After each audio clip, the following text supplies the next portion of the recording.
नौकरानी वर्सेस सास। नयनतारा मुंबई में अपने पति शिखर के साथ रहती और उसके घर पर काम करने नौकरानी कांताबाई आती।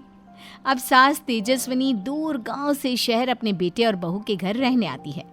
तब वहां पर कांताबाई को देखकर वो हैरान और आश्चर्यचकित रह जाती है। ये लीजिए माँ जी, गर्मा गर्म अदरक इलायची वाली चाय। और बताइए, कैसा रहा आपका गांव से शहर आने का सफर? अब गांव से शहर ही तो आई हूँ, कौन सा 7 समंदर पार से आई हूँ। अब मिले राहत। तभी तेजस्विनी देखती है कि पूरे घर में कपड़े और सामान फैला हुआ है और घर में कोई भी चीज सही ढंग से नहीं रखी है। लो, शहर में आते ही ये दर्शन भी हो गए। अरे नयनतारा बहू, ये सब क्या है? साफ सफाई रखने से ही लक्ष्मी माता घर में प्रवेश करती हैं। घर गंदा रखना मतलब पनौती को न्योता देना। अरे नहीं माँ, ऐसी बात नहीं है। अभी ये गंदगी कुछ ही देर में साफ हो जाएगी जब कांताबाई आएगी।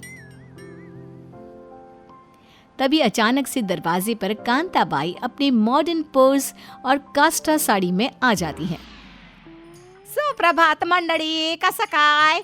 नमस्ते माताजी, मी कांताबाई, इस घर की नौकरानी, बोले तो सर्वंट। अच्छा, आओ आओ, नमस्ते नमस्ते। अच्छा कांताबाई, बहुत भूख लगी है। तुम कोई काम करो, उससे पहले खाना बनाओ। और खाने में बनेगा। देवा रे देवा, मैं तो भूल ही गई कि तेजस्विनी मैम सब आ जाने वाले हैं। नहीं तर मैं मस्त महाराष्ट्रीयन स्टाइल झुणका भाकर, पुरणपोळी, आमटी, कोशिंबर वडे और लही सारे व्यंजन बनाती। अच्छा पे आज ना मी मस्त छोले पूरी शीरा बनाती है। अरे लेकिन खाना बनाने के पहले हमारी अनुमति तो ले लो कि हम सब वो खाएंगे या नहीं खाएंगे। अगर नहीं, कैसा है ना माता जी, इधर खाने में क्या बनेगा, कब कैसे होगा, किस चीज़ की सफाई कैसे होगी, इत्यादि इत्यादि सब माईच डिसिजन करती है बरं का। अग बाई, आता वाजले की 12, मला जाऊ द्या ना घरी। अरे लवकर लवकर खाना पका लेती है ना मैं। इतना कहकर कांताबाई रसोई में खाना बनाने चली जाती है और गैस ऑन करने से पहले वो हाथ जोड़कर प्रणाम करती है और जोर से कहती है, गणपति बाप्पा मोरया। तेजस्विनी कांताबाई के इस बर्ताव को देखकर हैरान रह जाती है। अजीब बात है नयनतारा बहू, वो हुकूमत जताती रही और तुम कुछ बोली भी नहीं। वो क्या है ना माँ जी, कांताबाई हमारे लिए किसी नौकरानी जैसी नहीं है। वो तो मेरी बहन की तरह है, हमारा परिवार है वो। उसने मेरी बहुत मदद और देखभाल की है, एकदम बड़ी बहन की तरह है वो मेरी। हाँ माँ, हम दोनों का भी एक माँ और एक बड़ी बहन की तरह ख्याल रखती है वो। वाह, बेवकूफों के सेनापति हो तुम दोनों। लेकिन अब मैं आ गई हूँ और अब यहाँ मेरा राज चलेगा, ना कि इस दाव कौड़ी की नौकरानी का। अगले दिन कांताबाई घर में आते ही तेजस्विनी से टीवी का रिमोट छीन लेती है और अपना टीवी सीरियल लगा देती है। आए कांताबाई, तेरी हिम्मत कैसे हुई मेरे हाथ से टीवी का रिमोट छीनने की? माता जी चिल्लाओ मत, अगं थोडं बघू द्या ना मला टीवी। देवा रे देवा, अगं बाई शकुंतला अब क्या करेगी? शिट, ये अच्छा महिला, ये सीरियल वाले भी ना मेन सीन पे ही एपिसोड खत्म कर देते हैं। तुम क्या जरा दिमाग से पैदल हो? है? अपने आप को इस घर के मालकिन समझती हो? तुम एक नौकरानी हो और तुम्हारी जगह यहाँ सोफे पे नहीं जमीन पर है, हमारे कदमों में, समझी? उतने में नयनतारा वहां आकर तेजस्विनी को चिल्लाती है, माँ जी, आप कांताबाई से ऐसे बात नहीं कर सकती। कांताबाई नहीं, मुझे तो लगता है कि आप ही दिमाग से पैदल हो। अरे थकी हुई आई थी इसलिए उसने टीवी चला लिया, वो रोज ही ऐसा करती है, इसमें क्या इतनी बड़ी बात है? तेज तर और नहीं तो क्या। नयनतारा, अपनी मर्यादा में रहो, भूलो मत मैं तुम्हारी बचपन की सहेली नहीं, सास हूं। और नौकरों के साथ नौकरों जैसे ही बर्ताव करना चाहिए। उन्हें सर पर बिठाओगी तो आफत को गले लगा लोगी। अगर आप ये सोचती हो तो आई एम सॉरी, लेकिन आपकी सोच वाकई में बहुत घटिया और वाहियात है। हमारे समाज में नौकरों के साथ, वॉचमैन के साथ, ड्राइवर के साथ, मजदूर और कर्मचारियों के साथ ऐसा बुरा बर्ताव क्यों किया जाता है? क्यों पता है? क्योंकि वो गरीब होते हैं। आप तो 2 दिन के लिए आई हो, लेकिन कांताबाई मेरे साथ पिछले 10 साल से है और उसने हुक्म और राज तो चलाया, लेकिन मेरे हाथ में कभी ठंडी रोटी नहीं थी। आपके बेटे शिखर के कपड़े, खाना, सब कुछ उसने एक माँ की तरह संभाला। आपके लिए होगी ये नौकरानी, लेकिन मेरे लिए ये मेरी बेस्टी है, मेरी सहेली है। अगं जाने दो ना नयनतारा ताई, या म्हातारीचं डोकं फिरलंय। क्या क्या कहा तुमने? इसने कुछ गलत कहा ना मुझे? बोलो बोलो, क्या कहा? देवा रे देवा, अहो माताजी कुछ भी नाही, काहीच नाही। काय को इतना गुस्सा करती हो? मैं भी तो आपकी बेटी जैसी छू ना। कांताबाई के बढ़ते राज को देख तेजस्विनी का गुस्सा हमेशा 7वें आसमान पर ही रहता। ये मेरी बहू इस कांताबाई के पीछे लट्टू हो गई है। अगर इस नौकरानी से लड़ूंगी तो शिखर और नयनतारा को बुरा लगेगा। मुझे अब इस कांताबाई का पत्ता कट करना है तो नयनतारा और शिखर की नजरों में इस कलमुही कांताबाई को बुरा बनाना होगा। तेजस्विनी शिखर और नयनतारा के धोए हुए कपड़ों का रंग खराब कर देती है और खाने में कड़वे स्वाद वाला पाउडर घोल देती है। अब देखना क्या होता है। शिखर और नयनतारा जब अपने कपड़ों को देखते हैं तभी, हे भगवान, ये आपने क्या कर दिया माँ जी?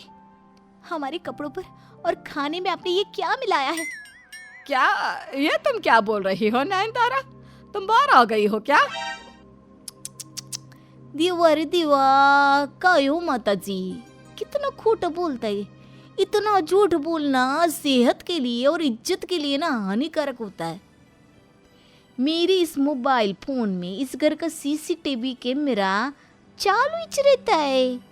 मैंने आपको कपड़ों को खराब करते देखा, खाने में कुछ मिलाते हुए भी देख लिया। अपनी तीसरी आंख मंजिए सीसीटीवी कैमरे से। माँ, अब क्यों कांताबाई के पीछे पड़ी हो? इस बेचारी ने आपको क्या बिगाड़ा है? क्या बिगाड़ा है? अरे नाक में दम करके रखा है इस नासपीटी ने। खुद को इस घर की सिठानी बनाने के पीछे तुली हुई है, लेकिन इसके घिनौने मंसूबों को मैं पूरा होने नहीं दूंगी। नयनतारा, शिखर, नई नौकरानी रख लो। मुझे ऐसी बदतमीज और बेढंगी नौकरानी नहीं चाहिए जो घर में ऐसी दादागिरी करती हो और खुद को नौकरानी नहीं लेकिन महारानी समझती हो, जबकि इसकी औकात तो जूती की नोक के बराबर है। तेजस्वी की इन चुपती हुई बातों को सुनकर कांताबाई को बहुत बुरा लगता है और वो रसोई में जाकर एक कोने में फूट फूट कर रोती है। तभी वहां नयनतारा उसे संभालती है। बस कांताबाई, तुम रोगी तो हमें हंसाएगा कौन? तुम तो पटाखा हो, फायर, इतनी आसानी से बुझ जाओगी। आता है, एकदम खरा बोलता है। मैं फायर हूँ, फायर। नौकरानी हूँ तो क्या हुआ, मेरी भी इज्जत है। ताई, तुम और दादा, तुम दोनों को मैंने कभी मालिक मालकिन नहीं समझा, क्योंकि आप लोगों ने मुझे कभी नौकरानी नहीं समझा। लेकिन आता देखना, ये जंगा पे एक नौकरानी वर्सेस सास की है। आता बगस तुम्ही। कांताबाई अगले दिन से कोई भी काम नहीं करती। वो सिर्फ आती, बैठती और आराम फरमाती। अरे ओ कांताबाई, चाय बनी कि नहीं बनी अभी तक? या फिर चाय बनाते बनाते ही नींद के झोंके खाते खाते स्वप्न लोक पहुंच गई? माँ जी, वो दरअसल आज कांताबाई की तबीयत थोड़ी सी खराब है, इसलिए वो कुछ काम नहीं करेगी और मुझे भी हल्का सा सर दर्द है। आप खुद ही अपना खाना और बाकी का काम कर लीजिए ना। सॉरी। हाँ, इतना कहकर नयनतारा अपने कमरे में चली जाती है। अब तक तो आप समझ ही गए होंगे कि कांताबाई और नयनतारा जानबूझकर ये नाटक कर रहे थे। वाह, मतलब क्या कहूँ मैं इस कांताबाई को, सच में धन्य है रे बाबा, धन्य है। तेजस्विनी खुद ही अपना सारा काम करती है और ऐसे लगातार 2 दिन चलता है।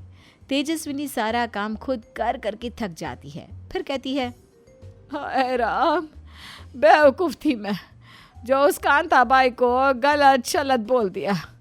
वो रोब जमाती थी लेकिन काम भी उतनी तेजी और फुर्ती से करती थी।